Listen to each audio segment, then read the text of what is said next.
Good morning, good afternoon, and welcome to the Sage Intacct webinar today. Thank you for joining us for Not Your Mother's Chart of Accounts, a modern-day approach to finance and accounting in the cloud. My name is Ben Kang, and I'm joined today by Linda Pinion, our Solution Specialist. Also, we welcome all questions and comments during the webinar today. We've set aside some time at the end of the presentation to discuss anything that's on your mind. We'll try to address all the questions during the call today, but if for some reason we cannot get to your question in the time allotted, we will follow up after the webinar, and we will also be distributing a copy of the recording after the event. So I'd like to give a brief overview of the company and the product for those of you who may not be very familiar with us yet. I'll talk a little bit about the challenges around building and maintaining the chart of accounts, along with the better way forward that Sage Intacct proposes. And then we'll get to the really exciting part of this webinar, where Linda will show you the product in action. And we'll answer questions so you can really see how Sage Intacct flips the traditional idea of how the chart of accounts need to be built and maintained, and the benefits that come with that. So who are we? Well, we're a company whose customers are companies and organizations that have successfully scaled their operations. And these are companies that support over 3,500 users, that manage over 660 entities, that do about 30 million monthly web services calls. They've booked over 100 million total transactions, manage over 12 million in-flight revenue recognition schedules, and run over 1.5 million transactions a month. And in addition to ensuring our customers have the functionality to grow their business, we have focused on building a scalable foundation that can support ambitious growth. And Sage Intacct is ready to support success at any scale for any of our growing customers. We have a very complete system that allows you to put finance at the center of what you do and work with best-in-class partnerships for all the key functions across your organization. We have all the features of a multi-currency, multi-entity financial system that streamlines your processes and gives you visibility across your business, all delivered through the cloud so that you can take advantage of all the rapid innovation and everyone being on the same version at the same time. We're also dedicated to a best-in-class approach to focus on finance and have partnerships in various areas with seamless integration across all of our key partners. And as for our customer base, it's a wide range of folks, public and private, who are growing and using Sage Intacct, and they're similar to you. And the reason why our ecosystem continues to flourish is that we're extremely focused on customer satisfaction. But don't just take our word for it. Hear it from the folks who keep track of these kinds of things, these kinds of awards, ratings, and rankings. So that's an overview of who we are. Now let's talk about the chart of accounts. At Sage Intacct, when it comes to the chart of accounts, we look differently at this, and we know it can get very complicated. You've got to account for all the things on the left that you see here. If you have multiple locations, multiple projects, multiple vendors, there are a lot of different dimensions at which you want to be able to look at how your business is performing. And then on the right side, there's many audiences that you need to report performance to. And we know it's oftentimes a challenge to track your business the way you want. So when it comes to reporting, the process takes too long since you're not able to measure performance of things like changing strategies or slicing and dicing information in real time. Your management, your board, your project managers, a lot of different things that you need to capture, and a lot of different audiences who may not always be interested in the same view and the same amount of detail. With Sage Intacct, you'll have a very simplified chart of accounts. You tag dimensions the way you want to run your business, the things that you measure, the lens by which you look at your business, as well as the reports that you want to produce. Dimensions, in case you're not familiar with them, you can think of them as a classification system that helps you organize your company information in meaningful ways, such as by location, or by product, or by customer. And with dimensions, you'll be able to look at everything across your chart of accounts through the lens that matters to you. And dimensions are important for a few reasons. One is that with Sage Intacct, our chart of accounts is modern and only requires a natural account, which is easier to maintain versus an account number that's longer and highly segmented to track for additional things like department, location, or project. Secondly, a modern chart of accounts enables you to do your reporting. Your data, when captured, will be dimensional at the source, which means your reports will also be presented dimensionally. For example, instead of a report that shows all locations all the time, imagine a report that shows a subset of locations that you designate based on your needs. So how does this work? Well, traditionally, a chart of accounts might look something like this. You have to segment the account by the aspect that you want to keep track of. In this example, here is the segmentation by location, department, and project. And this adds up to 75 different account code combinations that you've got to enter and track against. And imagine having to manage a chart like this when your business is growing and you have to insert new entities, new locations, new departments, new projects. The combinations will increase significantly, and this kind of maintenance can explode very quickly and be difficult to maintain. But with Sage Intacct, we take all that stuff and we simplify it for you. As I mentioned earlier, with Sage Intacct, you only need a natural account, and you can tag dimensions to cover the different aspects you're tracking and want to report against. And so how this plays out, with Sage Intacct, you get a standard set of dimensions out of the box that are configurable, and these are the ones that we see companies use most often. You can also add user-defined dimensions, which you can think of as your own set of dimensions that are unique to your business and unique to what you need to be tracking and reporting against. For example, think of a restaurant chain that uses 6 dimensions to track their business in detail. They rename the location dimension to franchise and the class dimension to meal type because that is how they track their business. And then they also add another dimension called source to track the different types of sources of revenue. And since dimensions are fully integrated into Sage Intacct's reporting and dashboards, slicing and dicing your financial and operational data by dimension is automatic and easy to use. And at the end of the day, you put these dimensions onto your chart of accounts, and what you get in the system is powerful. You can look at your business based on the metrics that matter to you, for example, by using a dashboard. And this means you're automating the information that needs to be produced since it lives in your system, your one system, instead of categorizing things or doing other stuff that's manually time-consuming and error-prone. And as a result, you'll have much better visibility that can be shared to all the key stakeholders in your organization. DataZoo. This company provides a dynamic platform through which marketers can purchase advertising and execute marketing campaigns. DataZoo's primary growth driver was acquisitions to expand their reach into new markets. Now, early in their history, they acquired several new entities in Europe as well as in Asia. The acquisitions helped the company grow, but it also introduced multiple charts of accounts into the accounting organization since these acquired companies were using accounting systems that weren't the same as what the parent company was using. Now, the impact of all these acquisitions created a much slower close process as they had to manually consolidate financial results across these multiple locations and multiple charts of accounts. And the net result was that it took almost 3 weeks in order to get any visibility into how the company was performing. And for a company that's operating in the technology field and fast-paced industry of digital advertising, that timing just wasn't going to work out. But by switching to Sage Intacct, a solution that had multi-entity capabilities that are native to the architecture, they were able to standardize their chart of accounts across all their locations and entities and automate the entire consolidation process and drop their close process down to just 8 days.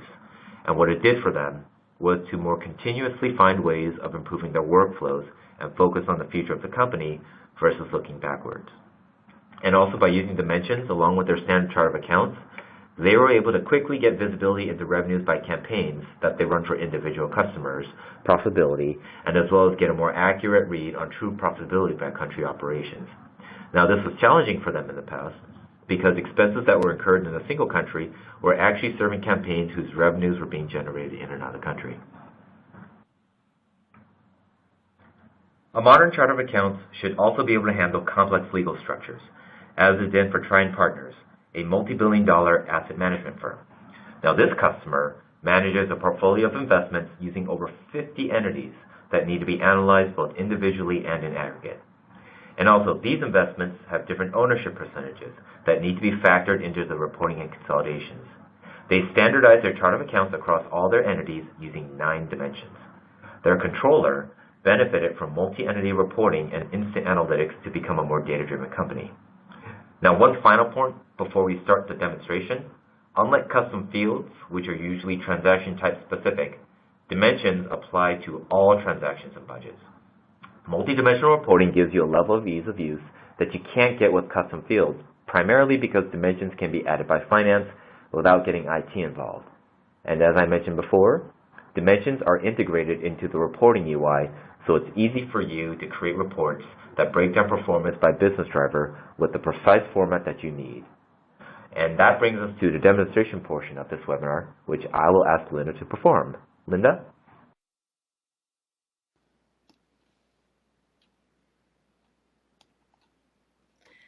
Thank you, Ben, for giving us such a great introduction to dimensions and the chart of accounts in Intact. As Ben mentioned, my name is Linda Pinion, and I am a sales engineer here at Intact, and happy to be with you today to bring you this asset around how Intact is going to help you have a modern chart of accounts and how that's going to impact the delivery of your reporting. So today we're going to start out with looking at a role as the controller, and I want to share with you the end result first. So what we're going to take a look at is dimensions in action and let you see how dimensions and having this modern chart is going to allow you to have those granular type of reports and be able to filter on what I call dimensionalized data. For those of you who have not seen Intact before, this solution is a cloud-based solution. So anywhere, anytime you have access to the internet and the proper permissions, you have access to your information. Permissions is key to this conversation because today I am a super user. I'm logged in as the controller, and I've landed on my dashboard. So if you think about dashboards, this is really your window into how your business is performing and tracking. And for me, as the controller, there is some specific information that I want to look at on a frequent basis. Now, I should tell you that as the controller, I have permission to all the different applications, as well as I have permission to transact in all 4 companies that I'm managing in this one instance of Intact. So if we look here, you'll see that these are my 4 companies: Texas, Maine, California, and Florida. Now, why is that important? Because as I look at this dashboard, I'm looking at a consolidated view. So I'm looking across the entire enterprise of my companies in this consolidated dashboard that I have created. And by the way, you can create as many dashboards as you choose to. Dashboards are designed for you, the business user, to create and maintain. Now, knowing that I have 4 companies, I may not want to look at a consolidated view. I may want to focus just on one of those companies. And to do that, I'm going to take advantage of one of the dimensions in Intact, which is location. And I'm going to apply a dashboard filter so that I can look at just the Texas company in this dashboard view. So what's happened is, because I have dimensionalized data, because I have the ability to filter on those dimensions, I'm now seeing a view of the controller dashboard, and it's been filtered to only show me the Texas entity. So remember, I have 4 companies. I've now taken that data, I've filtered it by that dimension called location, and I'm now looking at just Texas. So all of these boxes at the top here are what we call performance cards. So this is the value of revenue that has been generated from our Texas company.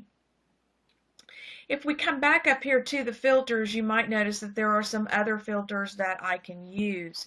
And as we go along, I'll refer to these and we'll go back and look at all of the dimensions, which could in essence be filters for these dashboards. So one other one that I have populated here is a customer dimension. And that means that I could take, excuse me, I could take this dashboard and I could filter it by more than one of these dimensions. So I could use a combination of Texas and a customer if I chose to. I also have the ability to filter by date. So I could take this dashboard and I could backdate this to the end of May, apply this filter, and the combination of the date and the company or location here would represent the dashboard to me. So let's come back. Let's set it to our current date, which is July the 18th, and let's set it back to all locations and apply those filters. And now we're back to exactly the dashboard that we started out with. So talking about the dashboard, this is the view that's going to allow you to see how your company or your business is performing. It's a lot like that dashboard in your car in that it's going to give you some visual indicators of what's going on. The performance cards here at the top, you'll notice there are some visual indicators here, and you'll notice that some of these are being compared to previous months or previous periods. In addition to that, each one of these has the ability to drill into. So if you take a look at the G&A expenses, I'm comparing this to a previous month. So now I have that quick business insight. I can look and see how I am tracking against a previous month or previous period. In addition to that, as I look through here and I'm doing some comparisons, it's relatively early in the month, but I'm seeing some larger numbers down here in my variances, which is coming in from my purchasing. But I'm also seeing a transaction here for some office expense, which is our rent. And if we take a look at this particular report, it's a general ledger report. So it's anytime I drill into this data, it's going to take me right to the GL. And you'll see that this is an invoice from accounts payable that's come in from Midtown Property. And it's an invoice that I've entered one time. However, it's an invoice that has been distributed across my different companies. So let's take a look at how that plays through, and we'll also take a look at how the dimensions play a part in how we key this transaction. So again, an invoice, an AP invoice from Midtown Property for $5,900. We can see that it's due in 13 days and I have not made any payments on it. As I scroll down, what you'll notice is that I have expensed this and I've split that $5,900 out and tagged it to each individual location. So the key word there is I've tagged it to a transaction. Remember, location is one of the dimensions that's predefined for you in Intact. So when you think about a transaction, you're going to tag it to one or more of the 10 dimensions that have been predefined in Intact. Now, this is one invoice. I have manually split it. However, just to give you a little extra benefit here, I'm running what's called an multi-entity environment, which means I have multiple companies. And I also have the option through my general ledger to set up allocation rules. So I have set up the ability to allocate by location. And when I point to that rule for this $1,750, Intact's going to do the math for me. It's going to take that $1,750 and it's going to split it evenly across my companies and departments. This is a perfect example for us to stop for a moment and talk about how these dimensions work in the different subsystems, in the different applications. So starting with location, all the way over to user-defined dimension, each one of these columns is a dimension. Now, there are 7 predefined dimensions with our core application. In addition to that, there are 3 additional dimensions that are optional based on your subscription.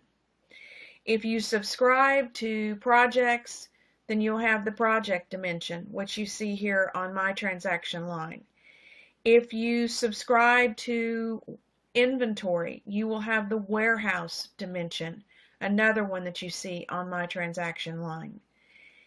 If you subscribe to contract management, you will have the contract dimension, which you don't see on my transaction line because I am not subscribed to that application.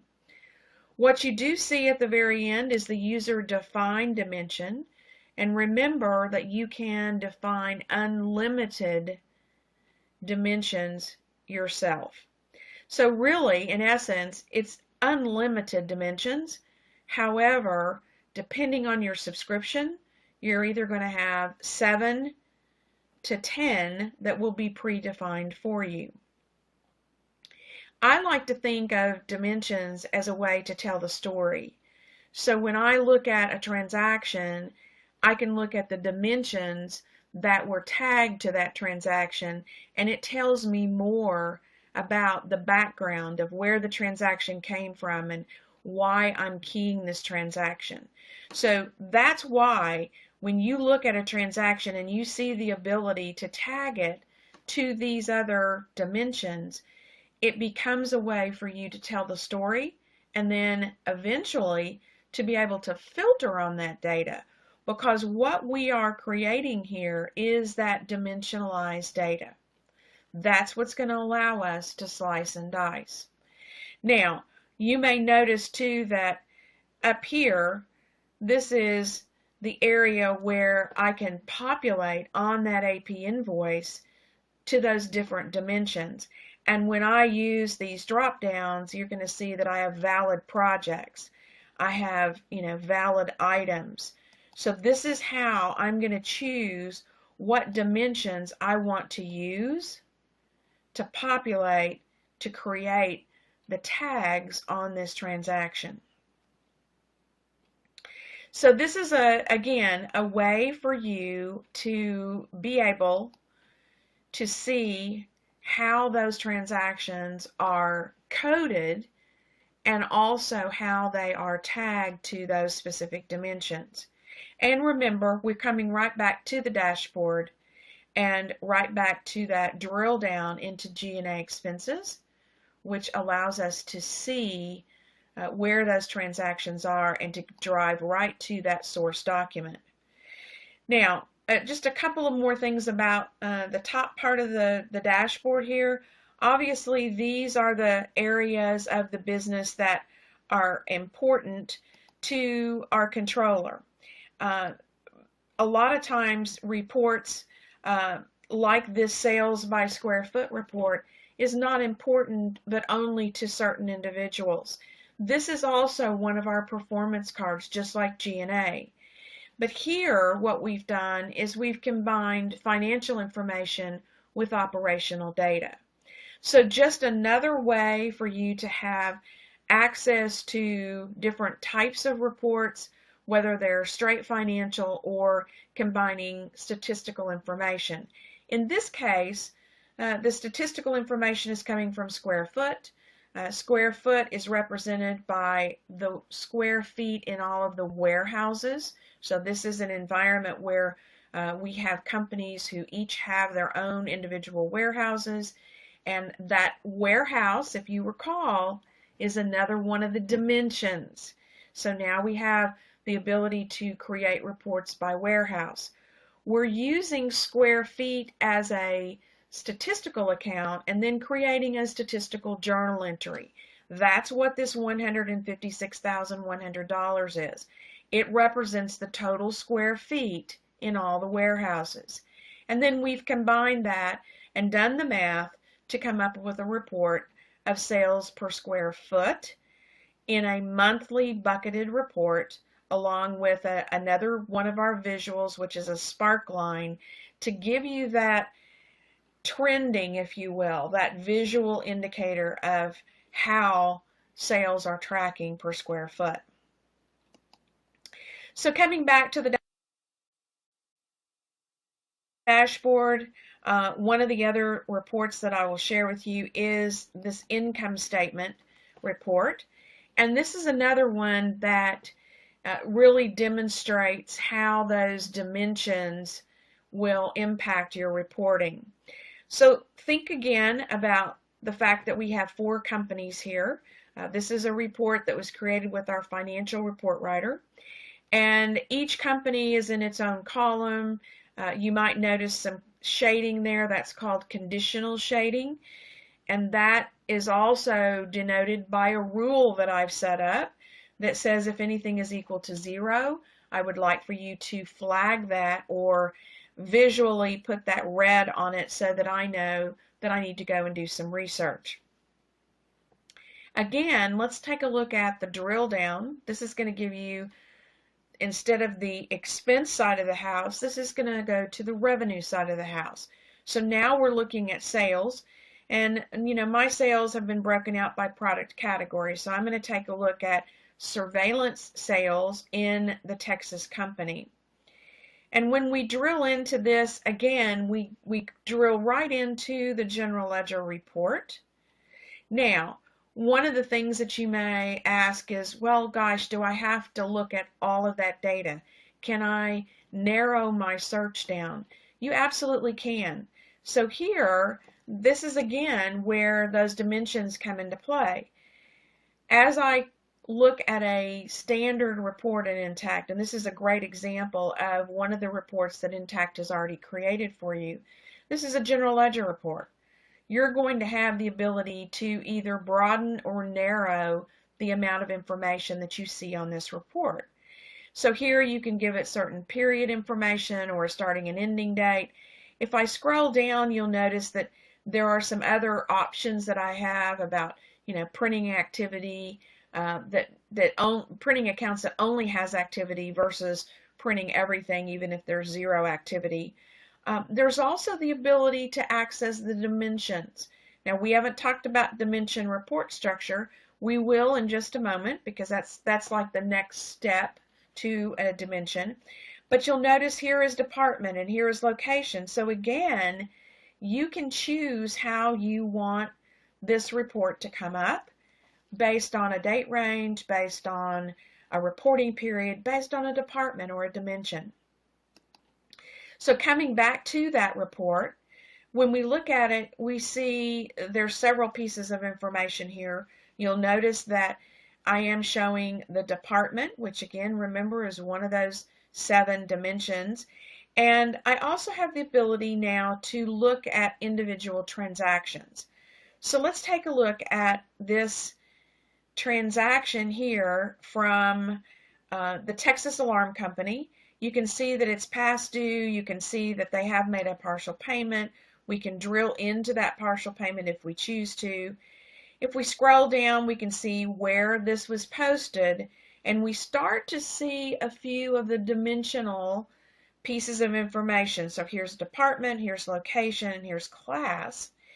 And if we drill to the source document, which in this case is the sales invoice, what we're going to see here is all of the detail about the transaction. So now what we see is the item ID. So this item is a dimension. The warehouse, another dimension. Location, department. And then employee and class are 2 more of the dimensions. This particular transaction was not tagged to an employee. It could have been. It was certainly tagged to a class. And then remember that customer is another one of those dimensions, as is project. So we could have tagged this to a specific project. So again, this is how you tell the story of the transaction by tagging it to these dimensions.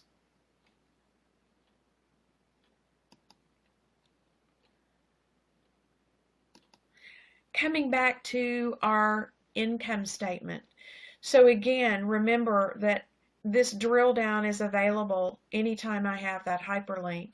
And now you've seen both the expense side and you've seen the revenue side utilizing those dimensions. So let's go take a look at the dimensions that are available to you, and those are housed in our reports area. So if we just take a look at this screen here, this is part of the setup, and as you define and begin your implementation with Intact, you're probably going to want to sit down with your project team and look at how you want to see the dimensions being used. And what will help you with that is to look at the different reports that you're generating. And for most people, there are some standard reports that you always want, and you want them in a certain format. You want by customer, by department, by location. And because the reports are the end result, start there, and then that will help you to define how you set those dimensions up. Here they are, starting with class, all the way down to warehouse.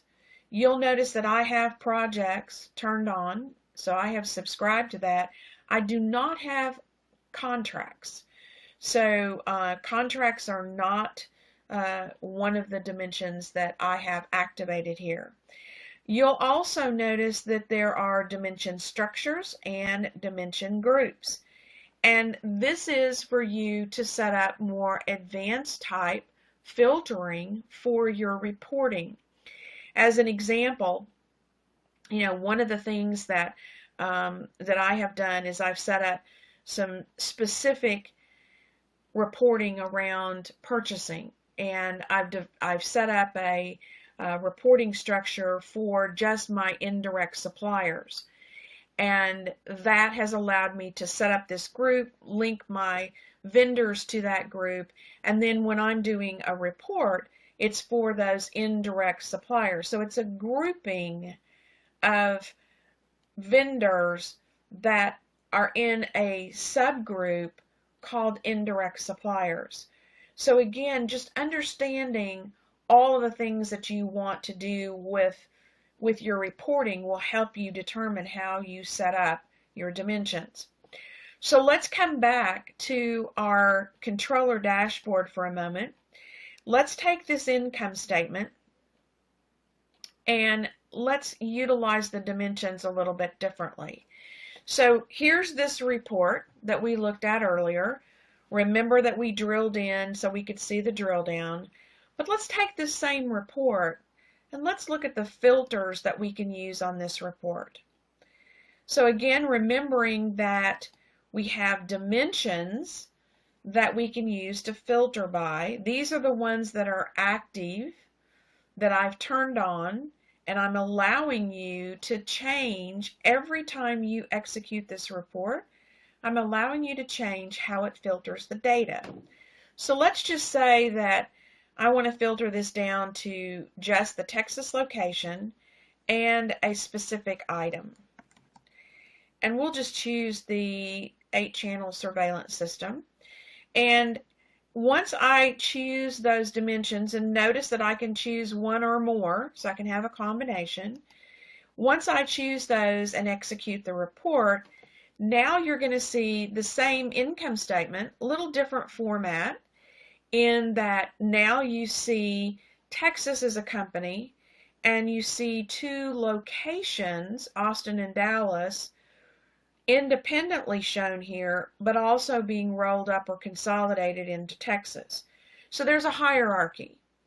When you look at the location listing, you see Texas as a company, but you also see the ability to have multiple locations. In fact, unlimited locations. So I could have unlimited locations rolling up to Texas. And I could also group these locations together. So I can have location groups. I can also have department groups. For reporting purposes, that may be something that you want to consider. The same type of functionality that you saw before, the conditional shading, the drill down, all of that works the same way when I slice and dice or filter this report. If we come back to the income statement and we take a look here at how I've broken out my sales. Remember I said that I broke my sales out by product category. So if you look here, you see just general sales, kind of the over, the kind of the black hole, if you will, of sales. So if it doesn't fall into one of these product categories, it goes into sales or sales other. Alarm accessories, surveillance, and security cameras. Those are all product lines or product categories to me. So when I look at this, I might look at it and say, well, that's great. I know what my sales are by product category, but I'd really like to know underneath surveillance, what are we selling and who, meaning which company is selling. So I can do that change right here from the dashboard, provided I have permissions. I can access the report on the fly. So now it's dropped me into the financial report writer. And to change the view of this, I'm going to change the level of detail on the sales account. And I show you this because I'm going to use the dimensions to expand this data. So I've clicked on expansion, and as I open up this drop down, I have the choice of what do I want to use dimensionally to filter and change the view of the data. So I'm going to choose items, and as I choose that, I can then come up and preview this report. And now you're going to see a different report, because instead of having my sales broken out by product category, I have sales and I'm showing the individual items that I'm selling. So now I have the detail spread across my 4 companies, so I still see who's selling what items, and I have that rule turned on to show me the conditional shading. Now, if you remember when I went into this, I had the option of choosing any of these dimensions. So maybe you don't want to see it by item, you want to see it by customer. Maybe you want to see it by department. The great news about this is that I can do the same type of pivoting of that data with the columns. So now if I want the column to be expanded, and I have expanded mine by location, that's why you saw each company in a separate column, I could have chosen something else. I could have chosen department or customer or vendor or item. So having the ability to use the dimensions at the transaction level to create the dimensionalized data then gives you dimensionalized data that you can use the reporting tools to filter based on those dimensions. It's very easy. It's part of your day-to-day activity. And, one of the things that you might be thinking is, okay, that's great. However, how am I going to make sure that when someone keys in a transaction, that it gets tagged to dimensions? So let's take a look at our general ledger for a moment. So one of the things that you'll do in your general ledger is define your chart. And that's what this is really all about. It's all about defining your chart of accounts, getting you to that modern chart that's going to allow you to really have a clean, easy to maintain chart, and at the same time give you the power to create and execute the types of reports that you need. So just to be clear, each one of our applications has one of these process maps. That's what you're looking at here. You might hear it referred to as an overview map. Great if you're a new user because it shows you pictorially many of the options that you can execute from this application. Always in this top swim lane, you're going to have your data elements, and one of those data elements here in General Ledger is, of course, the accounts. So this is your chart. This is your chart of accounts. And one of the other things that I would like to mention here too is, remember, I'm managing 4 companies in this one instance of Intact. Within a multi-entity environment, and by the way, I didn't say this, but let me mention it now, entity is the same thing as company. So if you were confused about the different terminology, I refer to it many times as company. Company equals entity. And an entity to Intact is typically something that has its own federal ID number. You can have unlimited companies, and you can have unlimited locations. So what you saw was Texas with Austin and Dallas. You can have unlimited locations rolling up to those entities or companies. Coming back to the chart, your chart of accounts today, if you're coming from a legacy system, may look very different, will look very different than this particular chart. One of the things that you can do in this multi-entity / company environment is you can share the chart of accounts. What a great piece of information that is, because that means that you only need to create one chart, not a chart for each one of your companies. We share the chart. We can also share customers and vendors, but sharing that chart means that you can eliminate many of the accounts in your chart that you're currently using. It also means that it's not a segmented chart of accounts. So there's 2 different kinds of charts. One is a linear chart, which is what you're using today in a legacy system, where you have the base account number and you have segments that represent additional information, like department, like project, like item, customer. The other type of chart is a table-driven chart, and that's what we use. We use a table-driven chart, which means that we don't require those segments. We're going to use the dimensions to get you that granular reporting. Now, back to the original comment of how do I make sure that the dimensions get entered on a transaction? When you set up an account, and I just opened up the account for my cash in bank, you'll notice that there is a section here, this is true on every single account, that says include dimensions. All you'll want to do is to populate or check the box next to the dimensions that are required for a specific account. When you have these activated and checked, that means that when a transaction is keyed, when you get ready to post it, it's going to come in and check to make sure that the rule is being met. And the rule here is anytime that you enter a transaction to cash and bank, you must have a department number. And if you don't, when you click on that post button, it's not going to post the transaction.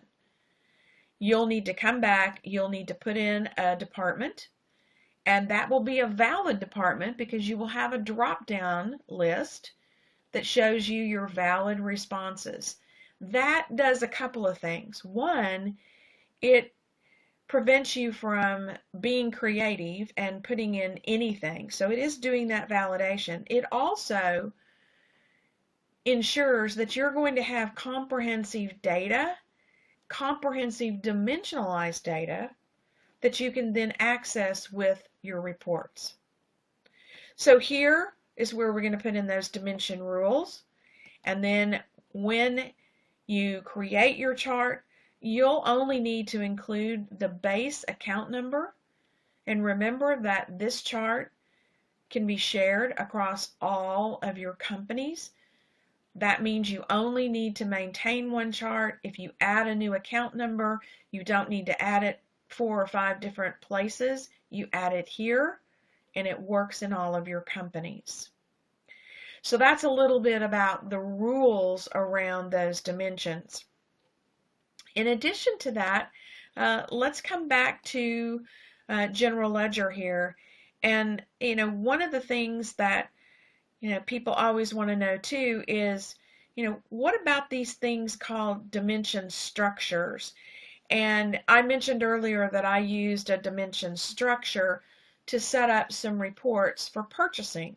And I did this, several years ago because I had someone who was trying to do a lot of vendor analysis, and they were using our purchasing solution. They wanted to really understand what was being bought from whom, and then they also wanted to segregate those purchases that were what they called indirect. So what I did was I came in and I set up a structure called indirect suppliers. And this is a structure that's using the vendor dimension. And then what I did was I determined who the members were that fell into this indirect suppliers listing. So now I have certain vendors that are part of this structure, and when I go in to execute my report, I'm utilizing the indirect supplier vendor structure, that dimensional structure, to pull just these vendors for reporting purposes. So just to kind of give you an idea of, some of the advanced things that you might want to do with dimensions. Now, there's a couple of other things that I want to point out. As we talked about dimensions and we talked about reporting, for many of you coming from a different system, you may find that you need additional information to be tracked in Intact, and you may not see that information on a field. When you get ready to go through your implementation, that may come out when you're talking about the different reports that you create and you start thinking about how you're going to use dimensions. One of the things that we allow you to do is to create what we call custom fields. Not to be confused with dimensions. Dimensions are different than custom fields. A custom field here would allow me to add a field that is of various types. So it could be a date field, it could be a text field, it could be a drop-down pick list field. It can be a field that's required or not. So if you want to make sure that it gets populated, you could certainly make it required. And this is an example of some of the fields, the custom fields that I have added in my environment. Now, when you add those fields, you're going to tell me what kind of a field it is. So that's the data type. You're also going to tell me where does that field reside. So what object is it connected to? And, where do you want to see it? So in what area of the software do you want to see this particular field? So let's take a look at this in action. Makes a little bit more sense for you. When we look at accounts payable, we have the ability here, of course, to enter our AP bills.